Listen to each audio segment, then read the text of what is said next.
Rencontre du pape François avec les jeunes jésuites en formation au Portugal à l'occasion des dernières journées mondiales de la jeunesse, suite. Deuxième question. Bonsoir, votre sainteté, merci encore. Je m'appelle Lorenzo et je travaille avec des enfants et des jeunes dans un quartier pauvre de la banlieue de Lisbonne. Vous nous avez souvent parlé de l'importance de la proximité et de l'amitié avec les pauvres et les migrants. Je voudrais vous demander ce que nous, jésuites, pouvons faire personnellement et dans nos communautés pour que notre mode de vie et notre témoignage soient de plus en plus un signe prophétique, pour que nous ayons un plus grand impact dans la vie des plus pauvres. Je vous remercie. Réponse du pape.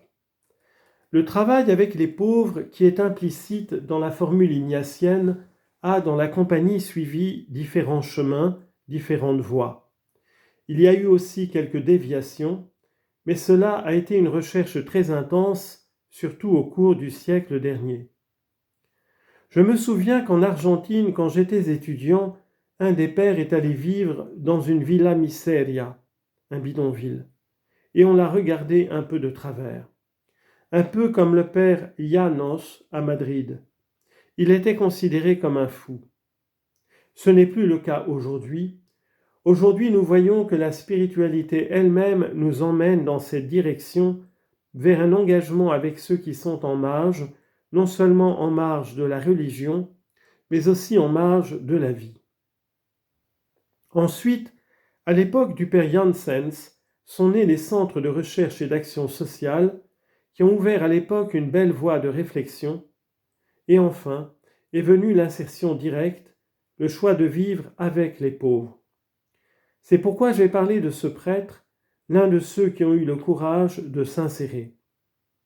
Aujourd'hui, l'insertion parmi les pauvres nous aide, nous évangélise. Saint Ignace nous fait faire le vœu de ne pas changer la pauvreté dans la société, mais de la resserrer. Il y a là une intuition, un esprit de pauvreté que nous devons tous avoir. En résumé, qu'y a-t-il dans la spiritualité ignatienne ? Oui, il y a l'option pour les pauvres et l'accompagnement des pauvres. Mais serait-ce la seule manière de parvenir à la justice sociale ? Non, ce n'est pas la seule.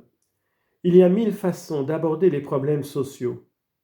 L'insertion a probablement une authenticité merveilleuse parce qu'elle signifie le partage et elle nous permet de connaître et de suivre la sagesse populaire. Je vais vous raconter une histoire. Quand j'étais archevêque, j'aimais aller dans les villas miserias, les bidonvilles. Un jour, j'y suis allé alors que Jean-Paul II était très malade. J'ai pris le bus pour une des villas et quand je suis arrivé, on m'a dit que le pape était mort. J'ai célébré la messe avec les gens, puis nous nous sommes arrêtés pour parler. Une vieille dame m'a demandé « Pouvez-vous me dire comment on élit un pape ?» J'ai expliqué. « Et vous, est-ce qu'ils peuvent vous faire pape ?»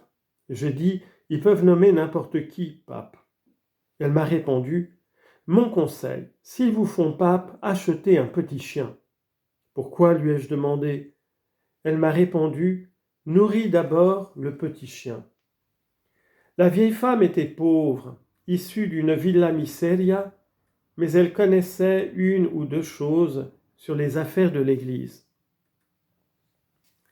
C'est une chose intéressante. Les pauvres ont une sagesse particulière, la sagesse du travail, et aussi la sagesse d'assumer dignement le travail et sa condition.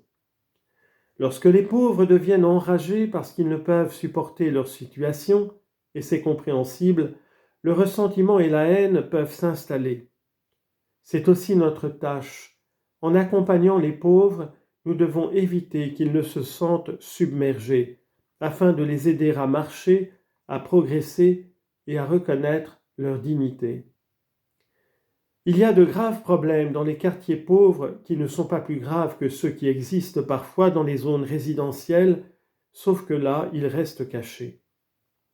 Il y a de graves problèmes, mais il y a aussi beaucoup de sagesse chez les personnes qui vivent de leur travail, qui ont dû émigrer, qui souffrent, et vous pouvez le voir dans la manière dont elles supportent la maladie, la manière dont elles supportent la mort.